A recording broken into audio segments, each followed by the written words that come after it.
If you love classic contemporary Christian music and the people that made it, please like this video and subscribe to our channel to help support us and keep us going. This is Stage Right, and I am your host, John Thorne. They say if you die with a handful of friends, you die a rich man.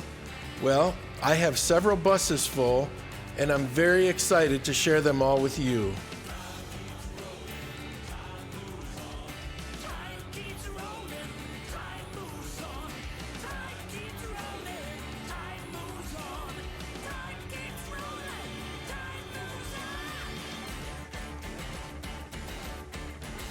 Welcome to Stage Right. I am your host, John Thorne, and this is episode 24. Today is part 2 of my conversation with Brynn Gersmehl. So last week I started this thing where I was going to give you a top 5 list of Christian music from back in the day that influenced me and made me want to get into Christian music.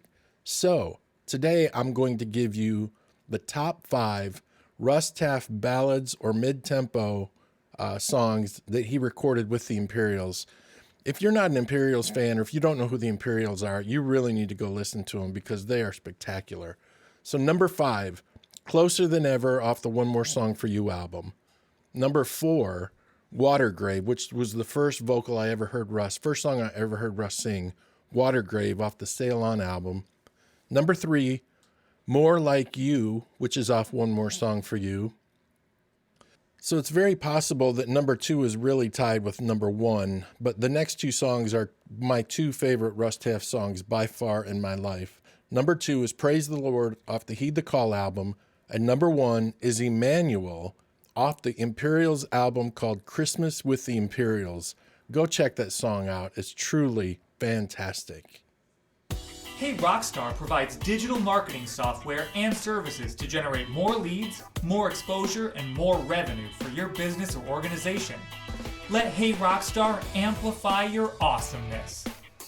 Okay, Brynn, tell me this. How did you and all of those talented ladies and Rachel end up in that motorhome driving around the country on the Tales of Wonder tour? Well, the way that things used to work, I mean, the music industry is completely different now. I don't even think any of us know how it works, if it even exists now.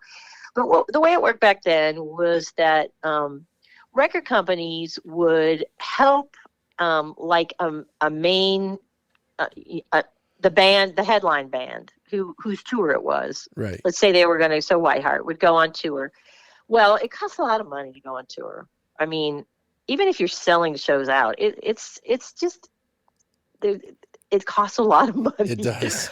I mean, the semis, the hotel rooms, the play. I mean, you name it. I mean, the crew, the lighting, just everything. So they would make deals with either other record companies, because we weren't on the same label, where they'd say, okay, we'll give you $500 a show if you let Rachel be your opening act. Right. And so that's how we got on tour with Whiteheart, was that, I'm sure Billy probably worked it out, but it was really a good opening act for Whiteheart. Oh, it was awesome. It was a great tour. And we also had other people that were like, they played before we did. There's like those kids, they were like rap guys, and there were a couple different, they were all like, I don't think they called it hip hop back then, but kind of rapping kind of guys. They were the greatest guys. I don't remember their band names. Sorry. Well, one was True for You. True for You, yeah. And so I'm sure their record company did the same thing. Right. And but that's how we got on the Whiteheart tour, which was a long stretch for these girls from LA. Now, if you live in Nashville, and you picture where Nashville is on the continent, right? It's kind of the hub. It's a hub for all the, Northeast and the South and the Deep South and the Midwest even. Yep. And so you can get on a bus, and you can go and then do shows for the weekend or 4 days or whatever, and then you come home for a few days because it's close enough. Right. Well, when you live in LA, that doesn't work. Right. you're not going home. So when we were out on tour for 8.5 months, you were out on tour. So our tour actually had a Christmas break because it fell right. It was, that time of year, fall, and then into, oddly, January, February. And so we got to have a break there. But we bought our own motorhome. I mean, we were very astute business women. Right. As far as our drummer actually was probably the best at all that. But we figured we bought a motorhome that had bunk beds in the back.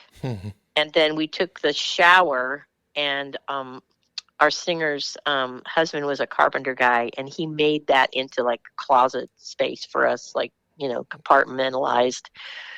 So, because we weren't going to be using the shower anyway, you shower in hotels and things. Right. And so that was our home.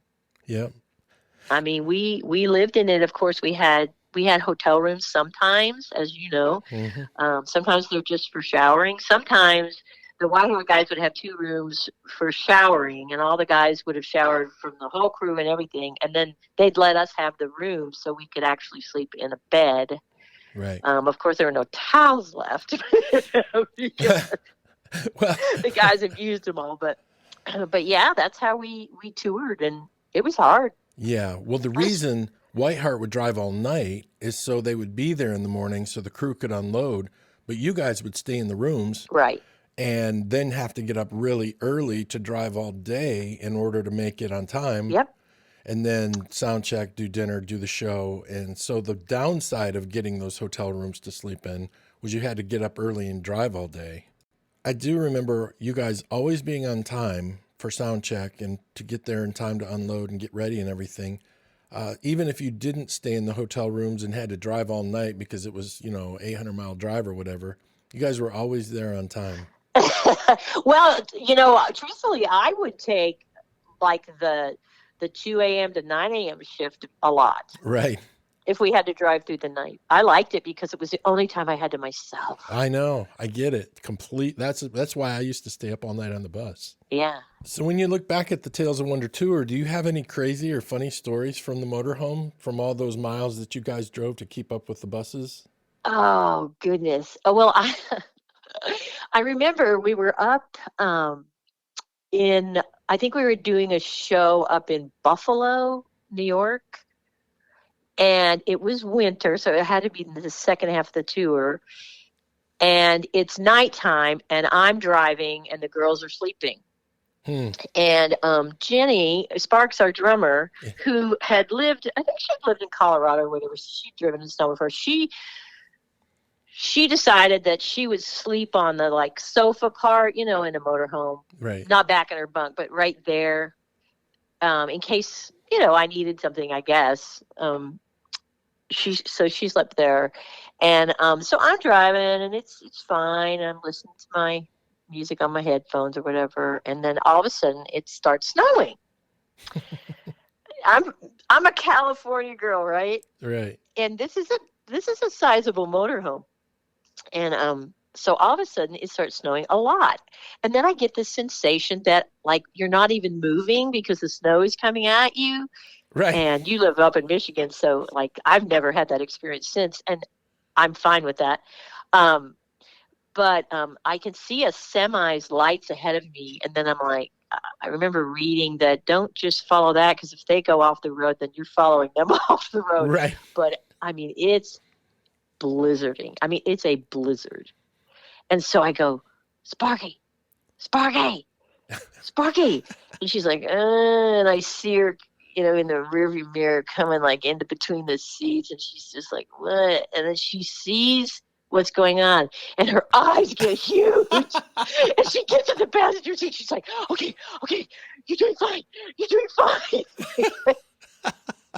I said, I don't know what to do. You don't want to pull over? Where is pulling over? Where's the road? It was so frightening. Right. So ended up, I don't remember about getting off at a truck stop and just having to sit there and just sleep, I guess. But yeah, that was one of my driving the motorhome stories. And then Helly, our guitar player, she she was she was Helly. She was awesome. But she's a little kind of could be she's very smart and brilliant and very creative and artistic, but could be kind of an airhead at times. And she, we all took turns driving. There was no glamour here, people. So Helly was driving once, and Helly would do this thing where she would look in the rear view, like the side mirror, and then she'd start to go over, and there'd be a car there, and then she'd kind of swerve back, and she'd go, "Oh." Every time. Oh, it's like, oh yeah, oh, you nearly killed us. Oh, but there were just all those sorts of, shenanigans on the road, and spent a lot of time in the motorhome, a lot more time than we probably should have. It's a tough way to go. It is. All right. So I don't know if you know this or not, but I was on that tour as the road manager, but only part-time. Whenever I wasn't out with Margaret, I would go out. Dave Eckerman would hire me to go out and road manage Whiteheart so he could stay home and be with his wife, Julie, who he had just recently married. So on that tour, though, it was inevitable that every day someone would walk up to me at some point during the day and say, "Have you seen Gersh?" And I would say, "Look for the piano." "What do you mean?" "Somewhere in this building, there's a room and it's got a piano in it. If you don't see him at his keyboard, he's found a piano somewhere in a room and he's sitting there playing it." And sure enough, you'd go find the room with Gersh and the piano, and you'd open the door and there's Brynn and Gersh sitting on the piano bench, either singing or writing or talking or hanging out. It was so funny. Yep, I remember just myself looking for, because you play a lot of colleges and stuff. Yep. Just looking for a room with a piano, somewhere where you could just get away. But then it was fun to get away with him. Right, because you guys were obviously interested by then. We didn't get together at all the first half of the tour because I was kind of seeing someone at home, but he was a nice guy, and I liked him, but there was nothing serious there. It was just somebody to take me to the movies, to go out to dinner with and kind of hang with and have a date with. And he wasn't the international man of mystery you would later connect with. Exactly. And so Gersh kind of knew, I guess, just talking, that maybe I was dating someone or something. So he didn't pursue me the first half of the tour at all. But you're together all the time, and so you started to get to know each other, and we shared a keyboard riser. Yeah. And so how I knew that he might be, I was interested in him, but I didn't know if it was really reciprocated or if he was just, because we were all so close on that tour. Everybody, the crew, everybody was such good friends.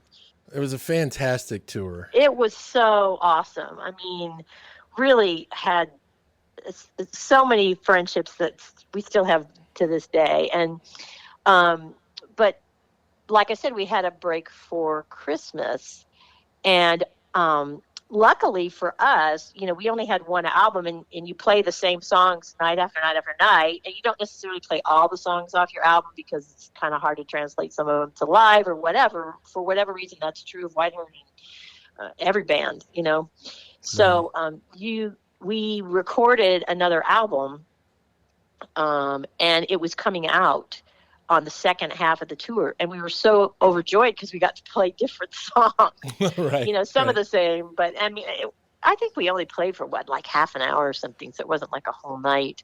But this new album required me to have a different keyboard, so I bought a Wave Station, which is the keyboard that Gersh played, and it was just really a popular keyboard at the time. And so I was getting all my sounds, together for the newer songs and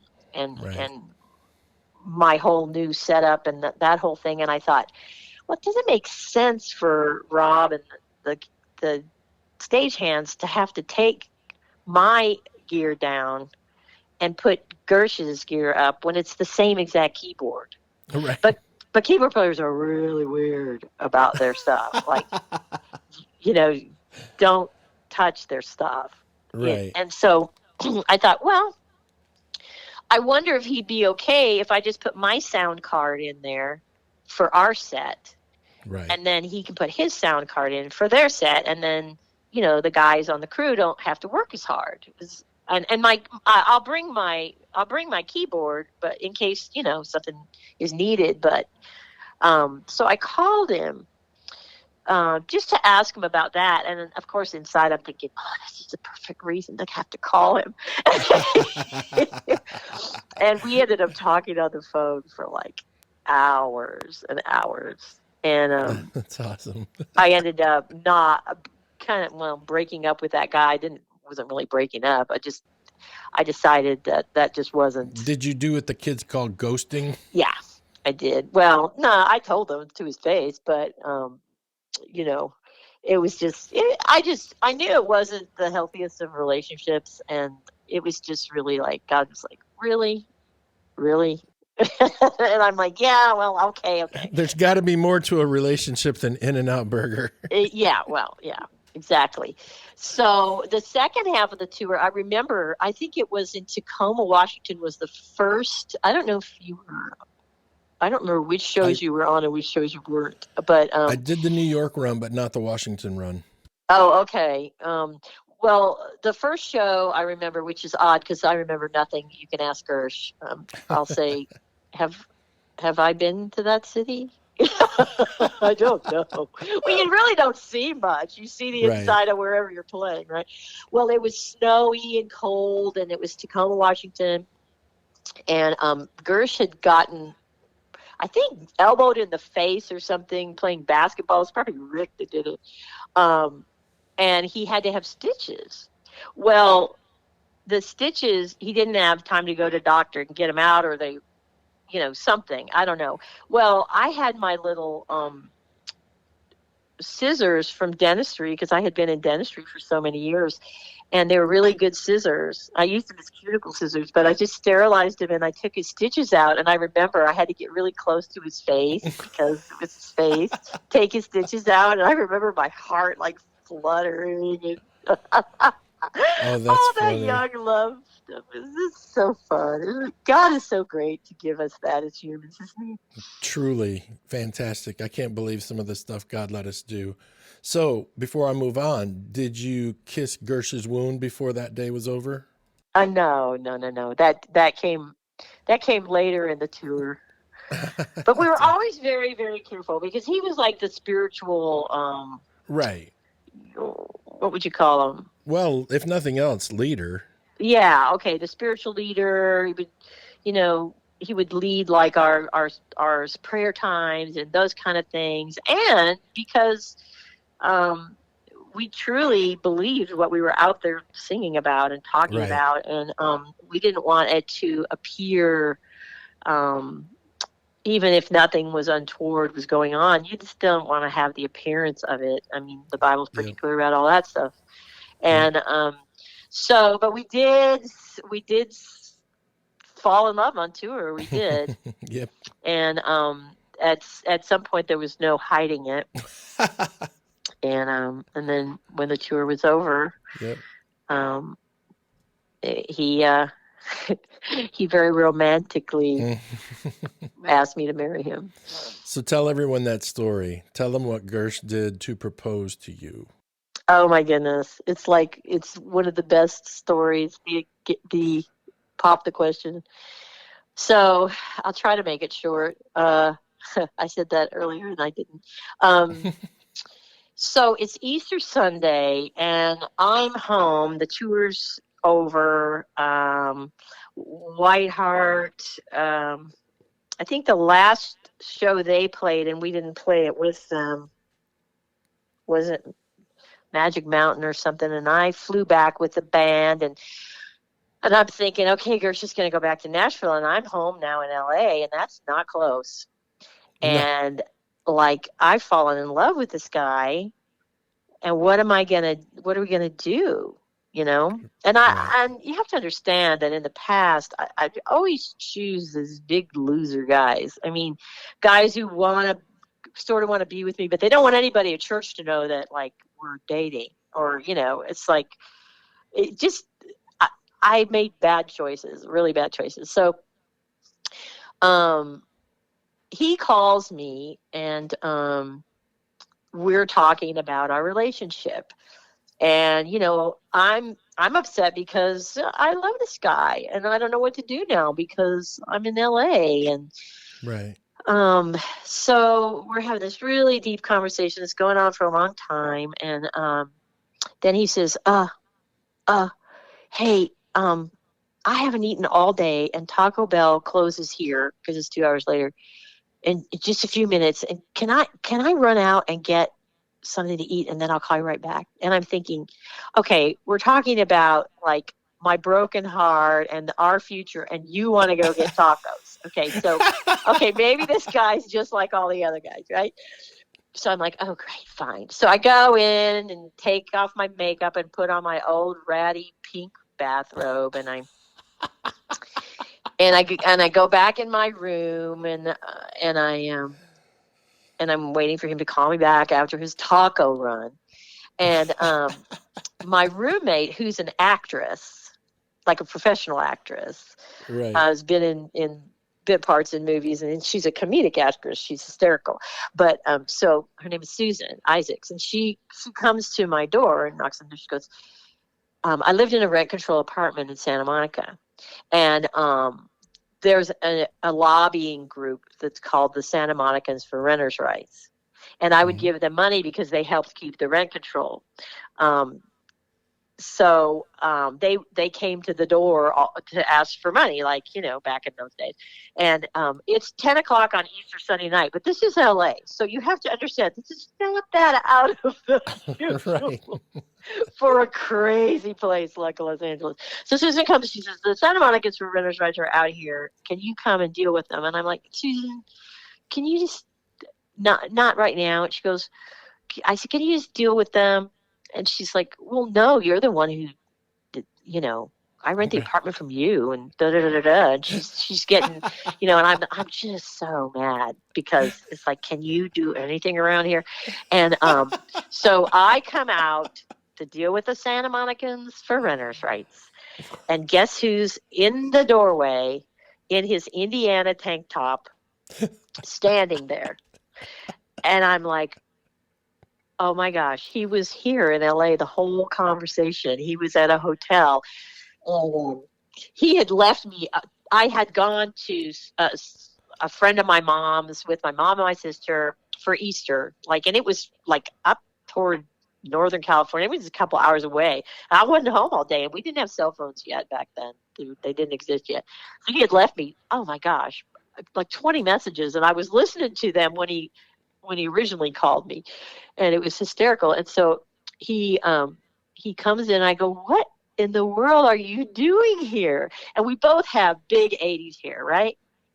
Well, it's 90s at this point. Okay, 90s hair, early 90s. So Very early he hugs 90s. me, and then we depart, and he says, well,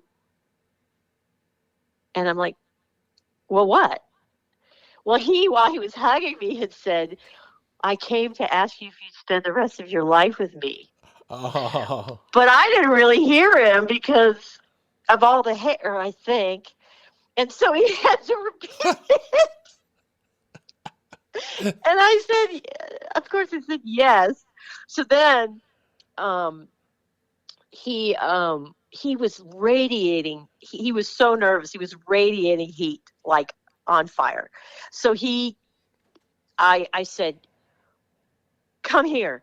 And I pull him into my bedroom because I'm thinking, okay, finally I find a godly man who I love, who loves me back, and he's going to internally combust before my eyes. And it's all going to be over. So I pull him into my room because I have a fan in there, and I put the fan on him. And so he won't catch on fire and just be gone forever.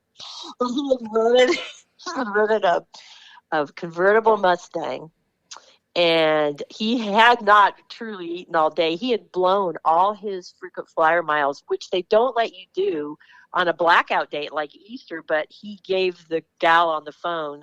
And of course, this is pre 9/11, so there was a Right. lot more leniency on everything when it came to the airlines.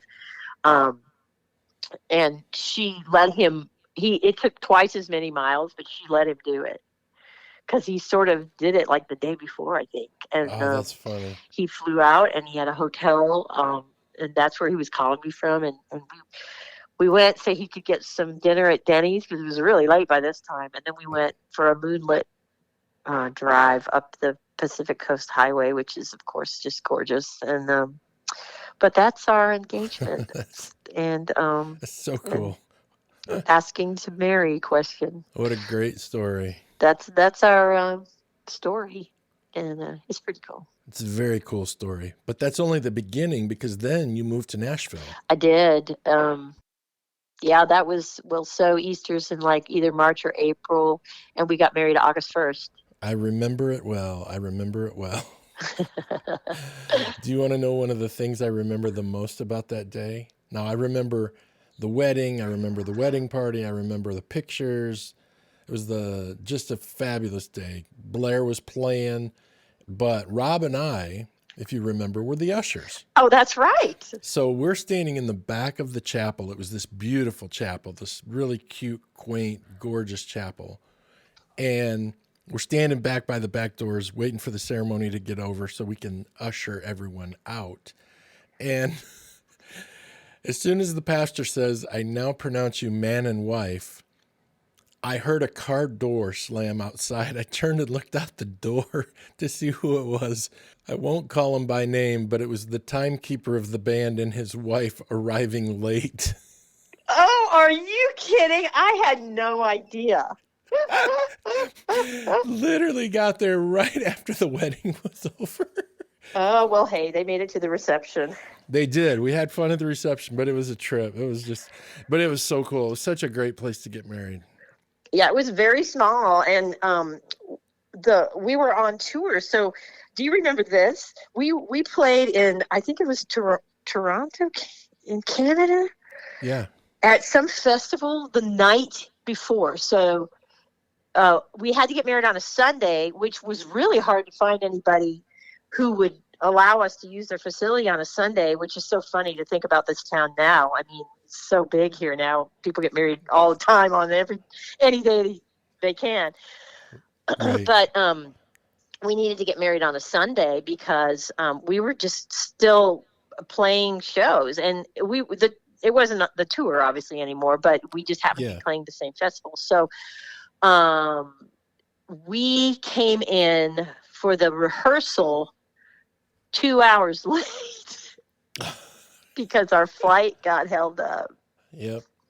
And luckily we didn't plan a rehearsal dinner or anything like that. We paid for our own wedding and all that stuff, but it was like, we knew it was like, we're just going to be flying in and going to the church for the rehearsal. And the whole wedding party was Whiteheart people. Yeah. You know what else I remember about that day? Huh. It was the last time I saw Gersh's dad and got to hug him goodbye. Oh, yeah. Yeah, it was the last time I saw him. Yeah. You know what? I didn't. He died not that long after we got married, so I didn't really even get to spend much time with his dad, who was such a huge figure in his life. Yeah. And but yeah, that's the Rockstar Wedding. We were in CCM magazine, along with Michael W. Smith and his wife, and I think it was Stephen Curtis and his wife, and they did this article on Christian couples, I guess. Well, so you and Gersh are married, and then several years later, you had your one and only superstar child, Trevor. Yep. Well, we have Trev many, many years later because I found out that I was basically sterile and we had to do in vitro.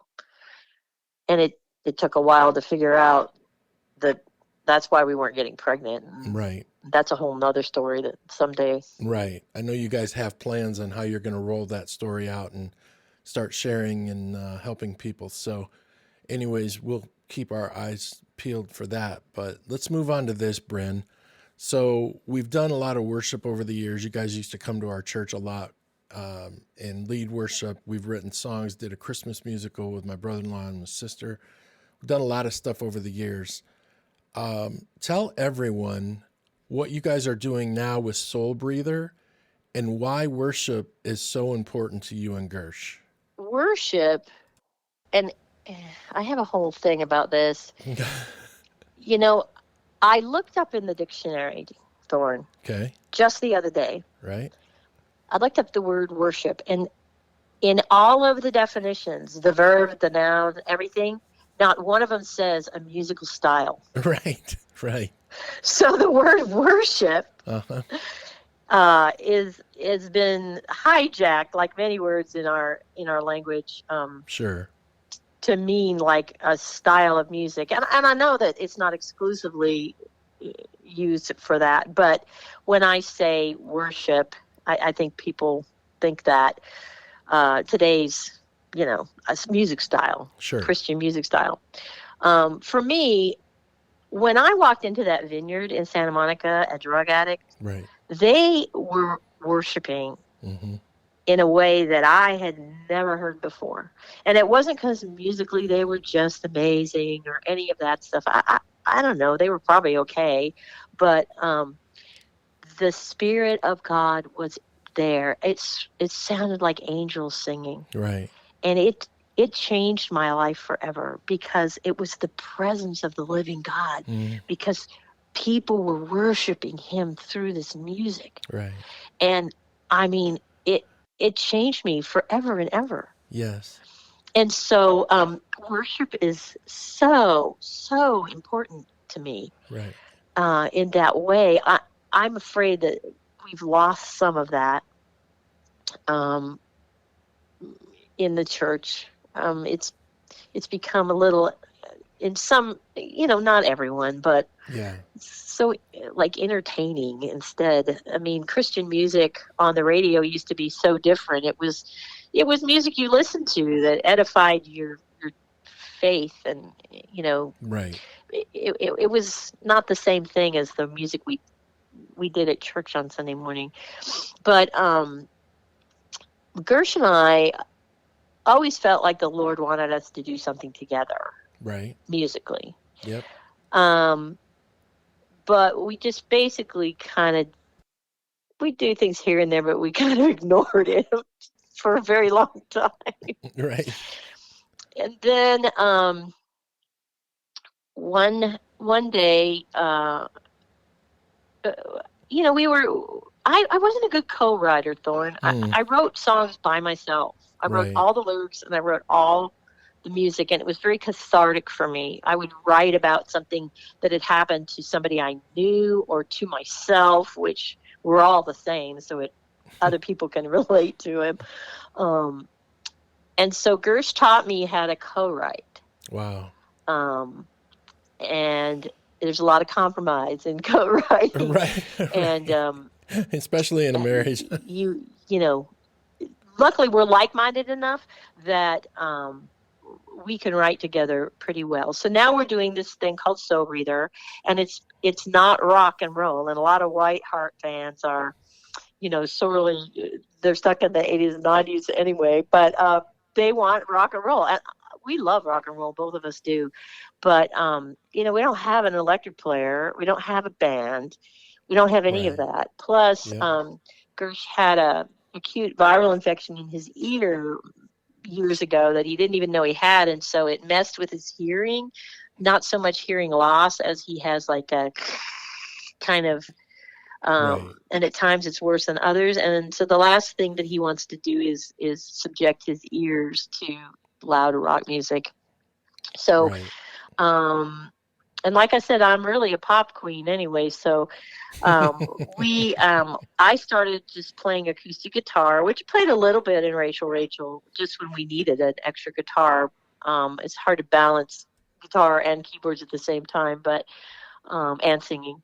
But I play acoustic pretty much all the time now, and we just write ambient indie folk rock. and just write about the Lord and the things He's put on our hearts, and um, so that's what we're doing now. Soul Breather. That's awesome. Well, I can say this.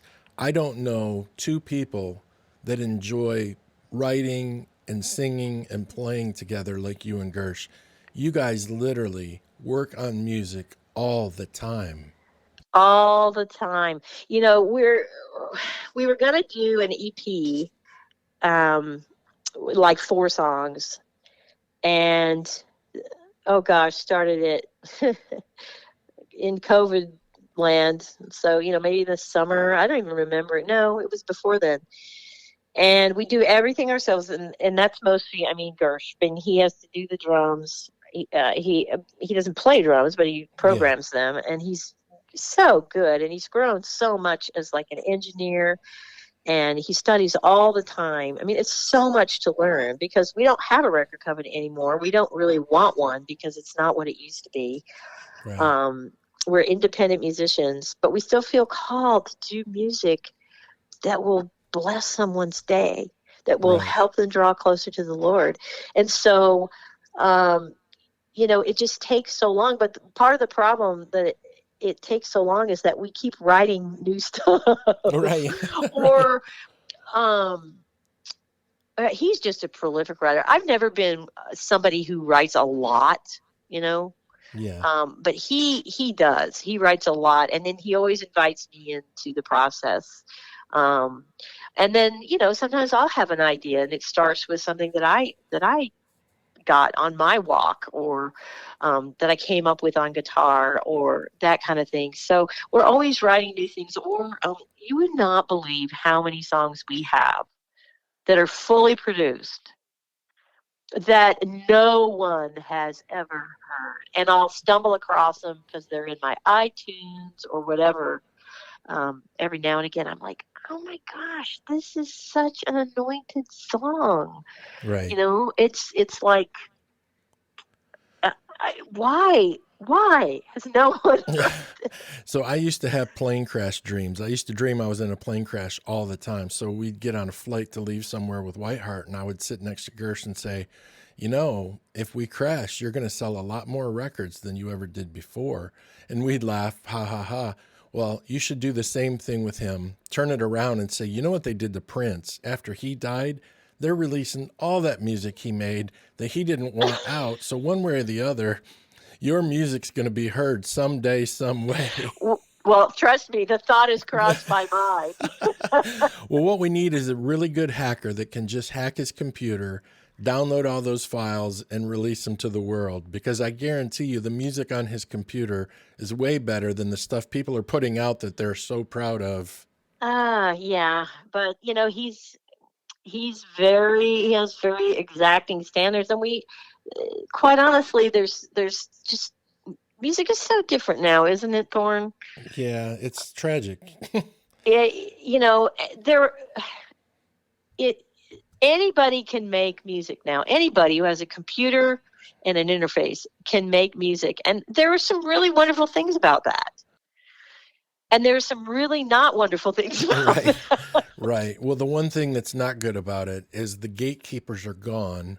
No one's telling people, go home and work on that lyric again, or go home and take 2/3 of those words out because there's way too many for a congregation to sing on Sunday Yes. because they're wanting to pontificate some verse they read and they're trying to be original and creative and they say things that are just not even scriptural because they're trying to be poetic in a really bizarre way. And the reality is, if God is not in the middle of all of those songs we sing at church, it's going to be empty and hollow, anyways.